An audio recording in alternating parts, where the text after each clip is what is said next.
Hey guys, Super Rocker here, and welcome to another FNAF Security Breach theory video. Today we're going to theorize about the all-staff meeting. We'll explore what happened during the meeting and its importance to Security Breach's story. But first, I'm going to briefly summarize the relevant parts of Security Breach's story since it's been a while. If you want to jump straight to the theory, skip to this time of the video. Now, I'll give a brief summary of the important parts of Security Breach's story. In Security Breach, we play as Gregory, a young kid who hid inside of Freddy to avoid Vanessa, the security guard who he believes is out to get him. During the game, we team up with Freddy to escape the Mega Pizzaplex in various different ways. Along the way, we come across different puzzles and learn about Vanny, a physical manifestation of Help Wanted glitch trap that puppets Vanessa from time to time, bidding her to do his will and restore Afton. Vanny, aka Vanessa, only has a position of head of security because of a recommendation from the top. We know this because of the marked for deletion message found in a small office next to the kitchen where we played the pizza minigame. It says, as requested, here are my notes on today's Chief Security Officer interview. While Vanessa seems eager and bright, she doesn't appear to have any relevant background experience. I realize the recommendation came from the top, but we need someone who has run security for a facility of this scale. I do not recommend her for this position. When making our way around the Pizzaplex, we come across various duffel bags containing a variety of messages. A few of these messages talk about an all-staff meeting. These messages are relatively scattered except for the last message, Pink Slip, that can be found in the staff cafeteria. This message says, good news, due to the success of the staff project, we will no longer need nighttime employee coverage. We will be reducing nighttime hours effective immediately. Enjoy the additional time spent with your families. Overall, the message announces that all employees got their nighttime hours cut. Also, due to the message being found in the staff cafeteria, this implies the announcement was made there. This is further supported by the all-staff meeting note, which says, the all-staff meeting is this Thursday night at 11:30 p.m. All service team attendance is mandatory. There will be cake. This also implies this took place in the now destroyed staff cafeteria, since where else would cake be served? Now, let's take a look at the destroyed staff cafeteria. Inside, we can see various flipped chairs and tables. We also see large cracks in the concrete walls and dents in the cafeteria equipment. All this damage was likely a result of the forklift, which can be seen by this peculiar concrete patch that appears to cover up the frame of a bay door, similar to the one we used to enter the cafeteria, implying there's a now sealed off room behind it. Furthermore, given the messages citing there will be cake, a common aft employee used to lure kids, it's likely this was the work of Vanny using reprogrammed endos and staff bots. Given her writing on the doors in the Endo Warehouse, it's likely she was experimenting with their AI. In this area, we can also see an Endo wearing a birthday hat with frosting on its mouth and arm, implying that it was most likely present during the all-staff meeting. Given the circumstances, it's likely the staff were killed since we know from the discs that the Pizzaplex's technicians know she infected their system with the glitch trap virus but can't prove it. Do you know a place called Freddy Fazbear's Mega Pizzaplex?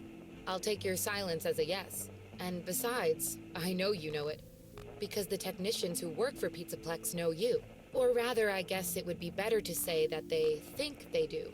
They report that they've caught you on camera, or at least it appears to be you. Nothing to say about that? Well, the techs are convinced that you've hacked into their system many times.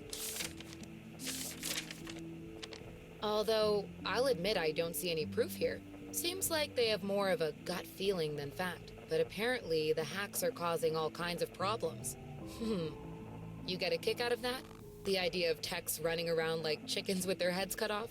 Yeah, that's a funny image, isn't it? So she arranged this meeting in order to kill all the nighttime staff who would have been able to collaborate on the story and get her fired. This is further supported by Vanessa's behavior in the discs, where she killed therapists that came too close to the truth, implying she did this in order to have free reign on the Pizzaplex during the night and to avoid the technician and co-worker suspicions that were noted in the discs. Well, I hate to do this right off the bat, but I've been directed to ask you about this.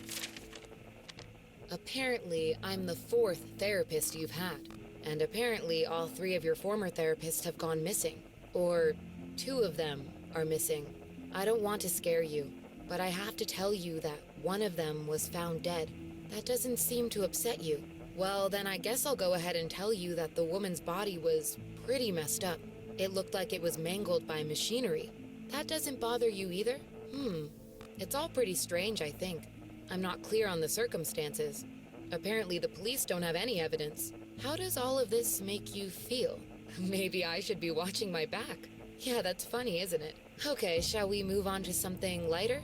And given her control of the Pizzaplex's system through the glitch virus as noted in the discs, makes it likely she sent the reminder complete with the aft employee of "there will be cake." Given all this, it's fair to ask where all these staff went after they were killed. The answer only lies about a few feet from you, horrifyingly enough. Given the new concrete patch over the bay door, it's likely that the bodies were cleaned up and moved into this bay, then sealed off with concrete. This is supported by the burn trap ending, which takes place below the Pizzaplex in the sealed off FNAF Sit's pizzeria, which was uncovered during the construction of Rossi's Raceway after being sealed during the Pizzaplex's original construction. Overall, this supports Fazbear Entertainment's tendencies to seal away their problems. Furthermore, in the Ruin DLC, we have to destroy a similarly patched bay door with a forklift to complete the game, freeing the sealed off mimic in the process, implying the staff were similarly sealed off in this storage bay, though she couldn't have completed all this alone, making it likely she used both the staff bots and the Endos to help her out. This is supported by the Disassembled Ending and the Endo Warehouse. Throughout the Endo Warehouse, we encounter various bay doors with cartoon illustrations that represent the rules the Endos are supposed to abide by. However, throughout the warehouse, these illustrations of different scenarios were tampered with purple spray paint, changing X's into check marks to encourage bad behavior. Considering the color of the spray paint and the bunny ears placed on one of the illustrations, it's clear this is Vanny's work in an attempt to reprogram their AI. Help Wanted 2's Endo Warehouse minigame supports this idea, since in this minigame, we're instructed to teach the Endos the difference between right and wrong to avoid guest incidents. This is likely how Vanny tampered with the Endos AI, to help her kill and dispose of the employees. Given her status in the company and control of Fazbear's computer systems, Vanny would definitely be able to tamper with them. This is further supported by the Disassembled Ending, where Vanny uses hacked staff bots to destroy Freddy, implying that she likely did the same thing during the all-staff meeting, making it likely both the Endos from the Endo Warehouse and the staff bots participated in the attack. You may still be wondering how she managed to move all the now dead staff. Given the forklift in front of the patched bay door that I mentioned earlier, it's likely Vanny used the forklift to clean up the bodies, in the process creating those deep gashes in the walls and knocking down some ceiling tiles. While doing this, she had the bots mix in the dry concrete mix with water to seal away all the evidence in this unused storage bay. She then used the remaining water to clean off the floor while the bots tidied the place up. Now, with all the nighttime staff gone, along with any suspicions of Vanessa's actions, Vanny will have free reign over the Pizzaplexs during the night in order to resurrect Afton and continue his dark legacy. And with that, this brings us to the end of another FNAF theory. If you like this theory or have any other theories of your own, feel free to let me know in the comments. And if you enjoyed today's video, I would really appreciate if you could leave a like down below and subscribe to my channel so you don't miss any of my future videos. Thanks for watching, and as always, stay safe, positive, be there for another, and remember, the grind never stops, and I'll see you guys in the next one.